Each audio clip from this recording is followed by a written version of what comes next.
ये संभव नहीं है कि जिस साहेब की इशारे के बगैर पत्ता नहीं हिलता इस देश का, उनके आंगन में चीनी घुसकर आया, 9 दिन रहा, 1200 लोगों को शिकार बनाया, 1400 करोड़ रुपए लूट के चला गया। चौकीदार हूं, वो चौकीदारी ठीक नहीं कर रहा, या फिर और ज्यादा गंभीर मामला, जब आज से 20-21 साल पहले आपको कहीं का वीजा नहीं मिलता था तो चीन आपका बड़ा स्वागत करता था और आप बार बार चले भी जाते थे।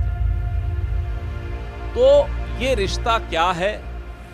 इस रिश्ते के चलते भारत को न केवल सीमाओं पर नुकसान हो रहा है, आपने तो बड़ी बड़ी ढींगे आंकी थी, गुजरात के लोगों को भी और देश के पूरे देश के लोगों को भी मूर्ख बनाया था कि साहब धोलेरा में चीन के सहयोग से गिफ्ट सिटी बन रही है, वहां स्मार्ट सिटी बन रही है। स्मार्ट सिटी कहां बनी?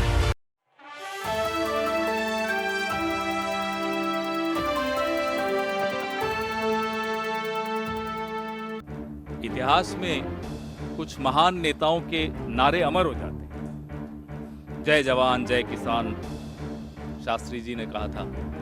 तुम मुझे खून दो मैं तुम्हें आजादी दूंगा, नेताजी ने कहा था। लेकिन कुछ निकम्मे नेताओं के भी नारे अमर होते हैं, मैं नाम नहीं लूंगा। एक निकम्मे नेता ने कहा, न हमारी सीमा में कोई घुसा हुआ है, न कोई आया। ये भी अमर हो गया नारा। जब गलवान में चीनी सेना हमारी पोस्ट पर कब्जा करने आई, तब यह सफेद झूठ इस देश के सामने परोसा गया और यह अमर हो गया। लेकिन ये चीनी घुसपैठ सिर्फ बॉर्डर तक हो, वहीं तक सीमित रहे, ऐसा नहीं। अब वो गुजरात तक पहुंच गई है। वो ऐसा राज्य जिसमें जहां से प्रधानमंत्री खुद आते हैं, जहां से गृह मंत्री खुद आते हैं, उस राज्य में चीन की घुसपैठ कैसे हुई है आप स्क्रीन पर देख पा रहे हैं। न केवल घुसपैठ हुई, ये व्यक्ति पाकिस्तान से सटे हुए 2 जिले बनासकांठा और पाटन, वहां बैठकर 9 दिन में 1400 करोड़ रुपए की चपत लगाकर गायब हो गया। देखिए लोगों की शिकायतें, 2022 की शिकायतें आपको स्क्रीन पर दिख रही हैं, जो इसके विक्टिम्स थे, जो शिकार थे इस स्कैम के। भोले भाले लोग, गुजरात के 1200 लोग इसके शिकार बने।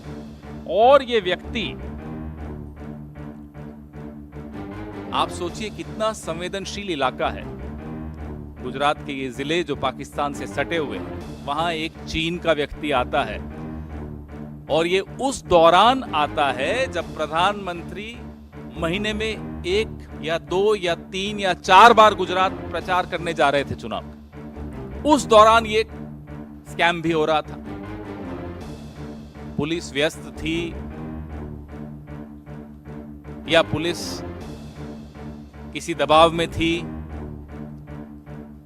ये क्या चल रहा था, इसका उत्तर आप लोग ही ढूंढेंगे, हम भी ढूंढने का प्रयास कर रहे हैं, लेकिन कुछ तो चल रहा है। अक्सर सुनाई देता है कि भाई एक चौकीदार है, वो चौकीदारी कर रहा है देश की, उसके दोस्त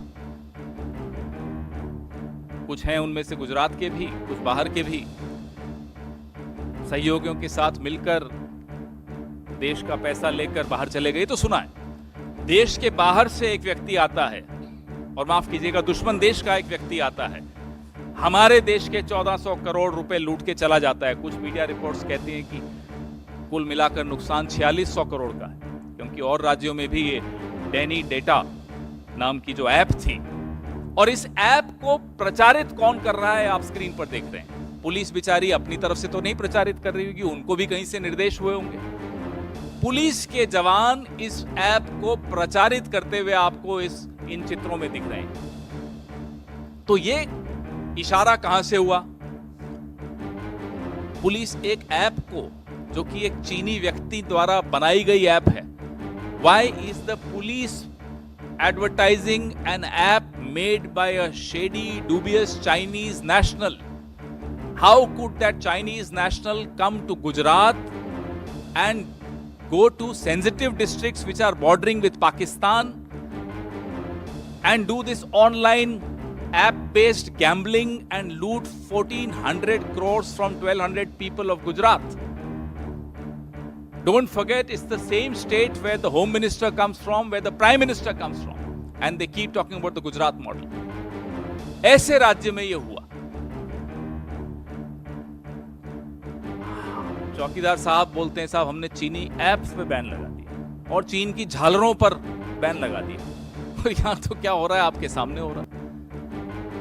तो ये संभव नहीं है कि जिस साहेब की इशारे के बगैर पत्ता नहीं हिलता इस देश का, उनके आंगन में चीनी घुसकर आया, 9 दिन रहा, 1200 लोगों को शिकार बनाया, 1400 करोड़ रुपए लूट के चला गया। या तो जो कहता है मैं चौकीदार हूं वो चौकीदारी ठीक नहीं कर रहा, या फिर और ज्यादा गंभीर मामला है। हम तो बहुत सवाल पूछ चुके हैं, साहब चीन से आपका रिश्ता क्या है, हम तो बार बार पूछते हैं। जब आज से 20-21 साल पहले आपको कहीं का वीजा नहीं मिलता था तो चीन आपका बड़ा स्वागत करता था और आप बार बार चले भी जाते थे। तो ये रिश्ता क्या है? इस रिश्ते के चलते भारत को ना केवल सीमाओं पर नुकसान हो रहा है, आपने तो बड़ी बड़ी ढींगे हाँकी थी, गुजरात के लोगों को भी और देश के पूरे देश के लोगों को भी मूर्ख बनाया था कि साहब ढोलेरा में चीन के सहयोग से गिफ्ट सिटी बन रही है, वहां स्मार्ट सिटी बन रही है। स्मार्ट सिटी कहां बनी? स्मार्ट सिटी बनी अरुणाचल में, हमारे बॉर्डर के भीतर आके चाइना स्मार्ट सिटी बना के चला गया। तो उस वक्त आपने चीन के नाम से मूर्ख बनाया, और तो और गुजरात के करिकुलम में चीन की भाषा तक लाए आप।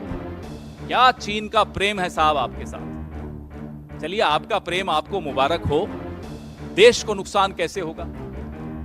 गुजरात के लोगों को इतना भारी नुकसान हुआ और ये मीडिया में नहीं आता तो 1 साल तो गुजर चुका था, हमें और आपको तो इसका कोई भान ही नहीं होता, कोई ज्ञान भी नहीं मिलता। तो ये सवाल बहुत गंभीर हैं कि चीन से आपके रिश्ते कितने गहरे हैं और इतने गहरे क्यों हैं कि उसकी कीमत देश की सीमाओं पर भी हमें अदा करनी पड़ती है, गुजरात में के भीतर भी हमें उसकी सीमा उसकी कीमत अदा करनी पड़ रही है। किस स्तर तक आपके ये रिश्ते हैं? अब तो मुझे लगता है कि ये जो ऐप अनइंस्टॉल करने के जो आपके नारे थे, अब देश यह समझ चुका है कि अब ऐप अनइंस्टॉल करने से काम नहीं चलेगा, सिस्टम में एक वायरस है, अब उस वायरस को निकालना होगा। 2024 की इंतजार हो रही है कि उस वायरस को ही निकाल दें, अब ये ऐप से काम चलेगा नहीं, क्योंकि रिश्ता कुछ और ही है। यहाँ हमारे सवाल हैं, बड़े स्पष्ट सवाल हैं। आप प्रधानमंत्री जी, आपके राज्य में ये हुआ, गृह मंत्री जी आपके राज्य में ये हुआ, आपने सर्टिफिकेट देते रहे, क्लीन चिट देते रहे, ये कैसे संभव हुआ? जिम्मेदारी किसकी बनेगी? कैसे एक ऐप उसने यहां आकर बनाई, पुलिस के जवान उसको प्रमोट कर रहे हैं, उसका एडवर्टाइजमेंट कर रहे हैं, उसका विज्ञापन दे रहे हैं। कहां है ईओडब्ल्यू, कहां है ईडी, कहां है सीबीआई, कहां है एनआईए, कहां है डीआरआई?